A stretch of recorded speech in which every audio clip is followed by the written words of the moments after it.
ये जो बिल्डिंग आप देख रहे हो ये है कांग्रेस का हेडक्वार्टर और इसका नाम रखा गया है इंदिरा भवन। अब सोचने वाली बात यह है कि कांग्रेस के अंदर इतने बड़े बड़े इतने महान नेता थे लेकिन उनके नाम पे इस भवन का नाम नहीं रखा गया, बल्कि रखा गया इंदिरा गांधी के नाम पे, क्योंकि इनको अपने परिवार का नाम आगे भी तो बढ़ाना है। और इनके जो दलाल पत्रकार है जैसे राजदीप सरदेसाई, इनको देखिए कि जब बीजेपी ने अपना भवन बनाया था तब ये कह रहे थे कि पावर में रहने का फायदा तो होता है, लेकिन जब कांग्रेस ने भवन बनाया तो इनके मुंह से आवाज नहीं निकली और ना ही लड़कियों के ब्रो और बरखा के प्यार राजा रवीश कुमार के मुंह से कोई आवाज निकला। और अब राहुल गांधी कह रहे हैं कि लोग टैक्स भर रहे हैं लेकिन जीएसटी से सिर्फ फायदा बड़े अरबपतियों को हो रहा। तो चलिए जीएसटी के पहले और जीएसटी के बाद की चीजों को कंपेयर करके देखते हैं। देश का पूरा धन 20-25 अरबपतियों के हाथ जा रहा है। बिहार को देश की लेबर फैक्ट्री बना दी है। आप मेहनत करते हो, आप काम करते हो, आप जीएसटी देते हो, आप अपना खून पसीना देते हो और पूरा का पूरा धन, पूरा का पूरा फायदा 20-25 अरबपतियों के हाथ नरेंद्र मोदी कर देता है। मेरे हाथ में ये दो साबुन है और दोनों के दोनों सेम साबुन है, दोनों का वेट भी सेम है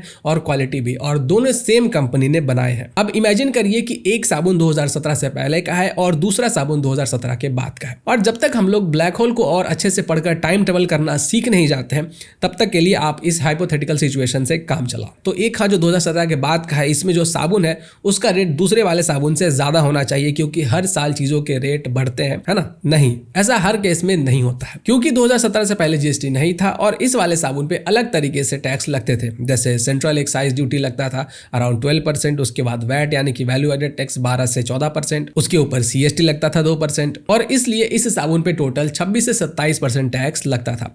जबकि 2017 में जीएसटी आने के बाद से इस साबुन पे 18% जीएसटी यानी कि goods and services tax fix हो गया। फॉर एग्जांपल HUL यानी कि हिंदुस्तान यूनिलीवर लिमिटेड, जो कि साबुन वगैरह मैन्युफैक्चर करते हैं, तो उन्होंने जीएसटी इंप्लीमेंटेशन होने के बाद चीजों के रेट कम कर दिए थे क्योंकि टैक्सेस कम हो गए थे। तो चलिए थोड़ा कंपेयर करके देखते हैं कि जीएसटी से पहले और बाद में टैक्सेस कहां बढ़े हैं और कहां पे कमे हैं। एसेंशियल फूड आइटम्स में पहले 6% था, उसके बाद 5% हो गया। एडिबल ऑयल में पहले 6%, उसके बाद 5%। चाय पत्ती के ऊपर पहले 6%, उसके बाद 5%। टूथपेस्ट पे पहले 28% था, उसके बाद 18% हो गया। हेयर ऑयल पे 28% था जो कि 18% हो गया।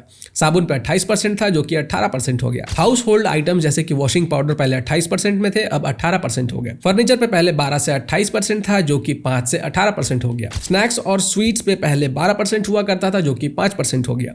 शुगर कन्फेक्शनरी पे पहले 21% था जो कि 18% हो गया। मतलब कि जो आम रोजमर्रा की जिंदगी में यूज होने वाले सामान है उन पे टैक्सेस कम हुए हैं। अब अगर खाने की चीजों की बात करें तो जीएसटी से पहले हमें कच्चे अनाज के ऊपर भी टैक्स देना पड़ता था, जैसे कि गेहूं हो गया, चावल हो गया, तो इन पे टैक्स देना पड़ता था। पर जीएसटी के बाद से इस पर से टैक्स हटा दिया गया। साथ में कुछ और आइटम जैसे कि दूध से, सब्जियों से, एग्स से, लाइफ सेविंग ड्रग्स से, तो इन सब चीजों से भी टैक्स हटा दिया गया। जबकि पहले इन सभी चीजों के ऊपर टैक्स देने पड़ते थे, लेकिन कुछ जगहों पर टैक्स बढ़ा भी है, जैसे कि लग्जरी कार हो गया, लग्जरी होटल्स हो गए। तो बेशक हमारे देश के इकोनॉमी में अभी भी सुधार करने की जरूरत है, बहुत जगहों पर चीजों को सही करने की जरूरत है, बहुत सारी जगहों पर टैक्स को कम करने की भी जरूरत है। जैसा कांग्रेस वाले कह रहे हैं कि जीएसटी आने के बाद सबसे ज्यादा टैक्स देना पड़ रहा है, तो ऐसा बिल्कुल भी नहीं है। इन्होंने ऐसा बना दिया है कि जीएसटी जैसे कि कोई भूत हो गया जो लोगों के जेब से पैसे चुराता जा रहा है। ये लोग जीएसटी के खिलाफ है, तो इसका ये मतलब है कि ये चाहते होंगे कि भाई जीएसटी को हटा दिया जाए, तो जब ये पावर में आएंगे तो ये जीएसटी को हटा देंगे। और इसका मतलब है कि जब ये पावर में आएंगे तो लोगों से पहले के जैसे ही ज्यादा टैक्स वसूले जाएंगे। बाकी आप लोगों को क्या लगता है, हमारे देश को कहां पर इकोनॉमिक चेंजेस करने की जरूरत है?